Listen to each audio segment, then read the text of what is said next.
So it's been about a month since the last message and over a year since the journey began. And I got a question. How has this information benefited anybody on this journey?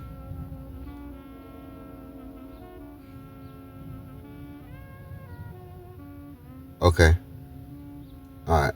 How old are you? I asked that question because I want to draw our focus, our attention, our minds on how long each of us personally, at some point or numerous points, have pursued knowing God or pursued any type of knowledge or relationship with God in any form or fashion or any way that we knew how. How long have we been doing that? And then I want to ask, how has that worked out? How has it worked out today? That's a real live question. Meditate on that question and think about it. I mean, if God be available every day, how deep is our level of intimacy? And there has to be a comparison compared to the daily tasks of the world. The everyday voices of influence that is of this world that speak loudly every day. Real question. But anyway, my goal is to try not to take too much time. With all these messages concerning what God is, we're reaching the end. Well, the end of the intro to the beginning. Look, we going deep. We gotta go deeper. We gotta keep on going and pressing. This is the last and seventh point on the 7th unchanging factors. Number 7, in God is unity, community, and diversity. And what I want to do with this message is I want to go over everything we discussed while explaining how to apply all these messages, which is message 7, on our journey. All these messages, point 1, 2, 3, 4, all the way to the 7. This is point 6, by the way. But anyway, how do we apply this specific information to our daily lives with the goal being intimacy with God? How do we, number 1 should be easy. Relationship. Remember, this is all about a relationship. And so we are not the main character. Because the main character is usually the source of the story, the focus of everything, the reason for the whole everything. Right? It's because we are pursuing a relationship with another person, and no one controls a relationship. You enter it.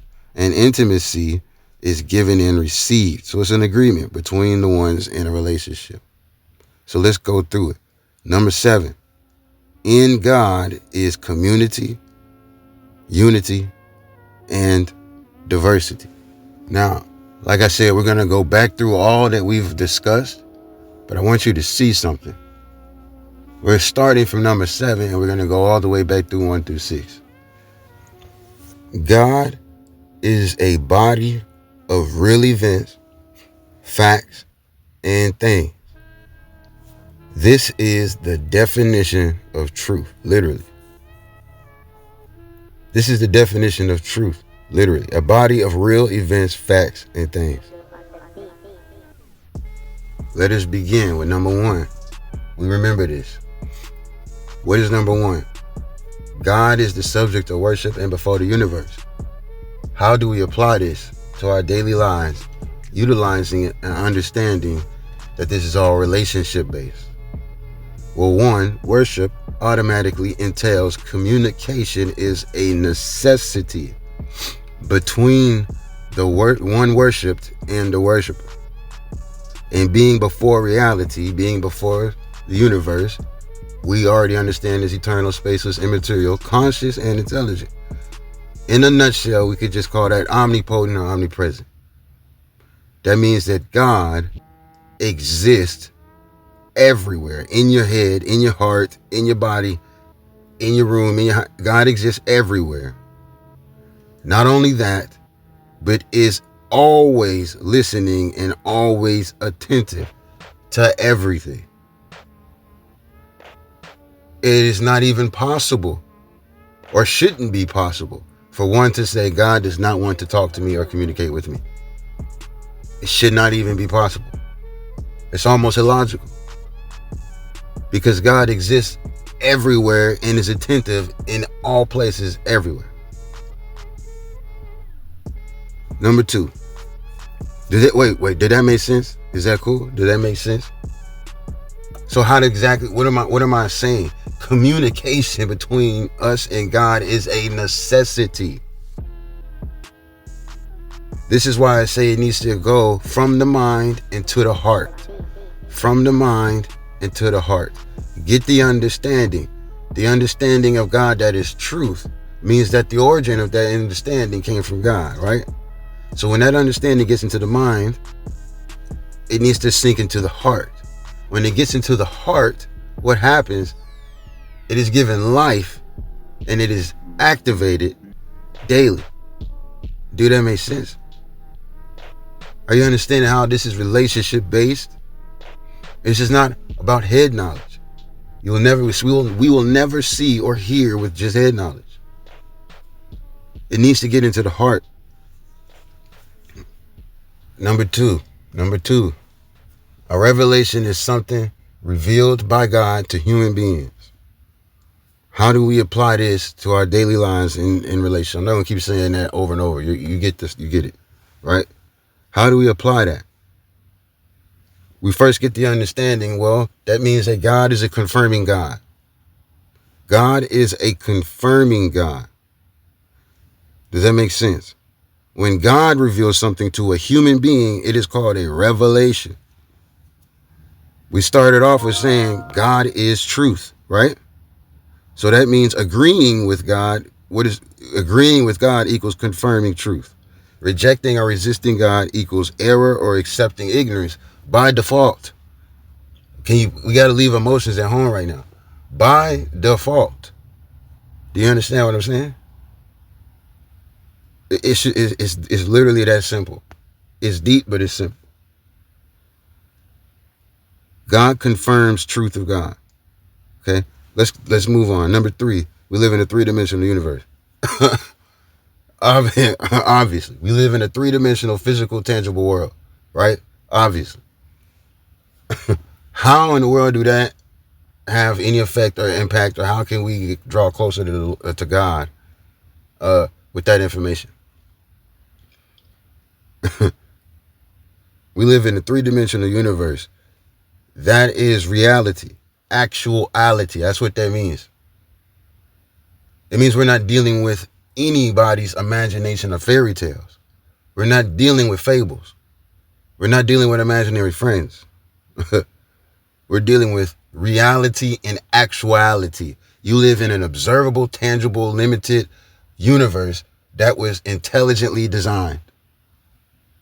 That means there is purpose for every and absolute thing that you see and do. There is actions and there's effects, causes and effects, actions, reactions. We understand this.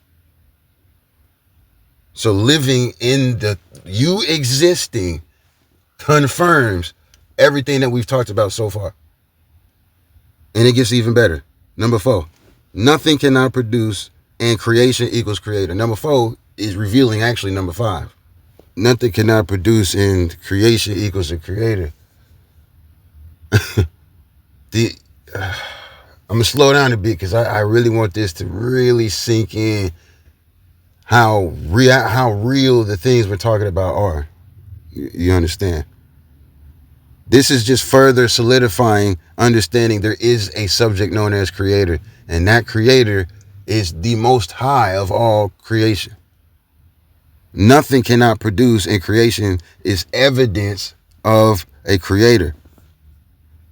And number 5, the only subject for creation is the creator. So creation is the creator, and the creator is the source of creation. So how do we apply? What does that mean? How do we apply that? Number 4, we know absolutely there's a subject known as a creator. And number 5, that creator exists in all things and is all things. Oh my goodness. Number 6, the manifestation of God is God. How do we apply that? The manifestation of God is the revealing of God. Manifestation means reveal or to make known. That means God can be seen. That means God can be seen. Obviously, there's a format. There's a way. Okay, there's a way. But the point is, God can be seen, because manifestation means reveal. And what was number 2? When God reveals something to human beings, it's called a revelation. So what is number 6? The revelation of God is the manifestation of God. God manifest is creation. The manifestation of God is the creator of the universe, is the revelation of God. And number 7, in God is unity. All things are made of God, by God. Unity. Oneness. That is oneness in creation. In God is community. That is, in God is life, the universe. The universe is in God. Life is in God. And all things being made out of God means all things can communicate. All things have energy.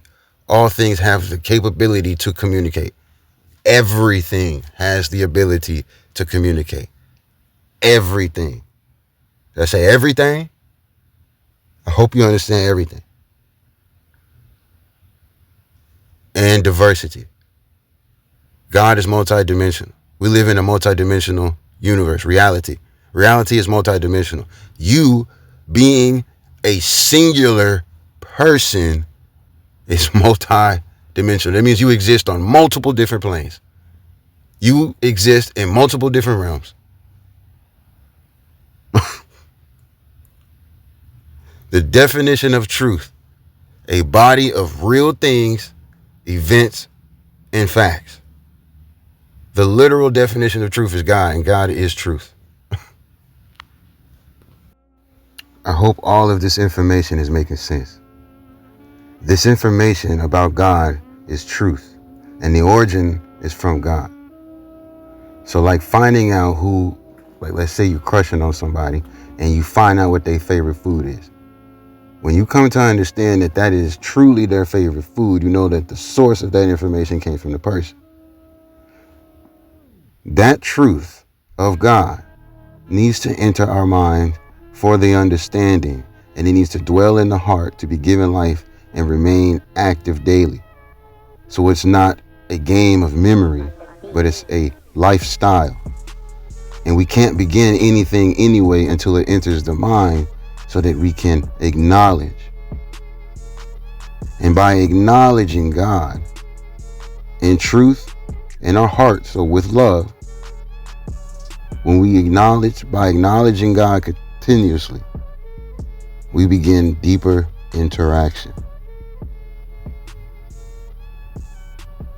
How do we apply this information? We need the truth for the mind, and the mind and heart for acknowledgement, and acknowledgement for interaction.